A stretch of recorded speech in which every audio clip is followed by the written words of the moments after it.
This draft class, like many others, is filled with a bunch of young talent that looks like it could be pretty promising in the league. But the three names that stood out before the draft even took place were Jabari Smith Jr., Paolo Banchero, and Chet Holmgren. And before the season starts, I'm going to be doing some rookie previews, just talking about the potential of each player that I do discuss and what my expectations are for them coming into the league. Because I truly do believe this draft has the potential to be one of the deepest draft classes of all time. But before we get started, make sure you drop a like, subscribe to the channel, and press that bell for post notifications to stay up to date with the latest content on Young Mustard. But without further ado, let's talk about Chet Holmgren and why he could be a future superstar in the NBA. Best player in the NBA in your opinion? Myself in 2 months. Coming into the league right now, Chet is viewed as a raw prospect. He has a very high upside of becoming one of the greatest players of all time potentially, but a pretty low floor of becoming one of the biggest busts in NBA history as well. What makes Chet so special could potentially be what makes him a bust. Standing at 7 feet tall, weighing under 200 pounds might be the recipe for a bust in any NBA era, but not this era. Because in an era where length and size combined with guard-like ability is always welcome, man, I gotta say the sky truly is the limit for Chet, especially when you throw in the fact that he not only has guard-like abilities, but he has a 7'6" wingspan, and due to his length and size, he was able to average nearly 4 blocks a game at Gonzaga under 27 minutes a night. So off rip, he looks like he could be one of the better shot blockers in the league just off of his physical attributes alone. But then you get into what he can do offensively, and it truly is remarkable for anybody, especially at his size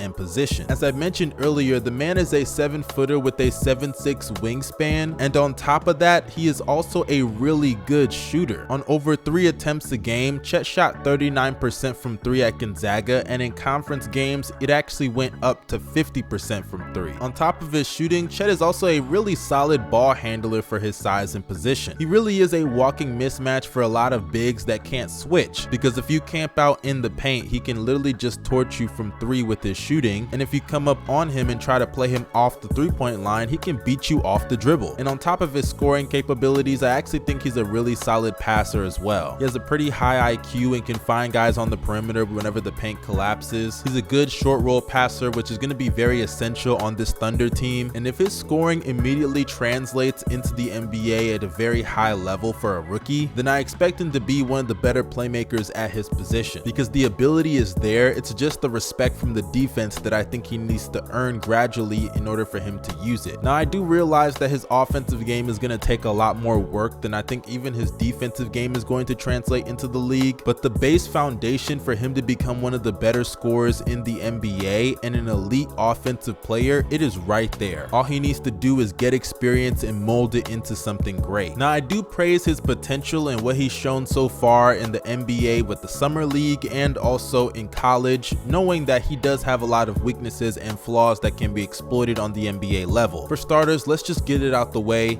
his size. Of course, I know a lot of people are going to say he's too skinny to play in the league. Well, for starters, let me introduce you to Kristaps Porzingis and Kevin Durant. Both are players that struggled with their size coming into the NBA, of course, but gradually over time they were able to put on weight to the point that it wasn't too much of a detriment to their game to stop them from being impactful players in the league. Chet has a 7'6" wingspan at 7 feet tall. I am fully aware that he is probably going to get bullied by a lot of the top bigs in the league. I mean, we just saw what happened when he faced Kenny Lofton in the Summer League game against the Grizzlies. He was getting bullied. But to just act like he's not going to bring shot blocking, which is a big presence that the Thunder need, is truly oblivious to the facts. Chet is a raw prospect who needs time to develop. People are acting like he's just gonna walk in the NBA and that's how he's gonna stay throughout the rest of his career. The kid just turned 20 years old and is not even legally able to drink alcohol. You gotta give him time to naturally grow into the player that he will become one day. And I hate the fact that I even have to say that, because you would think people would have the common sense to understand that, but unfortunately they don't. And don't get me wrong, I am fully aware of the fact that Chet's post defense is probably gonna struggle against a lot of bigs, not even just the top ones. I mean, hell, I can only imagine what's gonna happen if he tries to take a charge from Giannis on a fast break. Oh my goodness, Lord help that man's chest. But that's where the development of the Oklahoma City Thunder should come in, and that's what I want to talk about before I wrap up this video. When you look at this team, it's very obvious what they are trying to do. They have a lot of picks that they may use to get another star in the future, but as of now, they are a young rebuilding team that is just trying to improve for the future, with players like Shai Gilgeous-Alexander, who is the star of their franchise as of now, Josh Giddey, Trey Mann, Darius Bazley, Poku, a lot of raw young players on that roster. And if there's one thing I can credit the Oklahoma City Thunder of doing over the course of the Sam Presti tenure, it's developing players the right way. Whether it's Kevin Durant, Russell Westbrook, Serge Ibaka, Shai Gilgeous-Alexander, Josh Giddey, and now you throw Chet Holmgren in the mix, and I hope that that is going to rub off on him as well. Because if we're being honest, I don't think that Chet should just come in and immediately play the 5 position. As we all know, he is not the strongest guy in the world. The guy weighs 190 pounds at 7 feet tall. To put into perspective, I weigh the same amount as Chet Holmgren, and I'm 6'1", not in the NBA. On a team that struggles with spacing, especially coming from one of their ball handlers in Josh Giddey, he's not going to be able to consistently set screens and bang down low with those big men. So I strongly suggest that they have a 5 rotation of him getting some of the minutes at the 5. I'm not saying he shouldn't play any of the 5 at all, but I would strongly suggest that they divide those minutes with JRE and Derek Favors at the 5 position as well. The Thunder truly have a chance to build Chet as one of the better bigs in the league. It truly just comes down to how they develop him and the positions they put him in to succeed or fail. Having a guy like Josh Giddey, who though has flaws as a scorer but has a lot of promise and potential as a passer and distributor as the primary ball handler, should be very vital to getting Chet open shots. Then combine that with Shai Gilgeous-Alexander, who's one of the better young scorers in this league and is also a good playmaker in his own right, and that should really set the stage for Chet to develop in the best way possible. He doesn't have to handle the ball too much, and whenever he does, he's gonna have somebody that's slower than him on the perimeter that he can just blow by with solid handles of his own. And as far as attention from the defense, he doesn't have to worry about that at all, because Shai Gilgeous-Alexander is gonna get most of the attention without a doubt. It may not be the best scenario in the world, as the Thunder are a pretty bad team, I will admit, but if Chet is the guy that many people are hyping him up to be, including myself, then he should be able to take advantage of this opportunity and showcase himself as one of the better young stars in the league as soon as game 1. And if you're the Oklahoma City Thunder, you desperately need Chet to work out, because if I'm Shai Gilgeous-Alexander, if Chet becomes a bust or anything less than an all-star caliber player, then best believe I'm gonna throw up the deuces and I am out of there so quickly. But in conclusion, I truly do believe that Chet Holmgren has the ability to become a superstar in the NBA. He may have his flaws considering his body type at his position, but the upside is clearly there. Having that kind of size and length at that position in this day and age, I have to say, is a blessing, because there is no other era that you want to see those kind of skills on a center than this era. And we truly might be witnessing the beginning of one of the greatest careers of all time in Chet Holmgren for the Oklahoma City Thunder. But you guys let me know your opinions down below in the comment section. I would love to know what you guys think about this. Make sure you go and check out Hoop Concessions. We got an episode dropping today. Yes, today. Go and subscribe right now. Link is down below in the description box. This is your boy Young Mustard signing out. You guys stay safe and have a blessed day.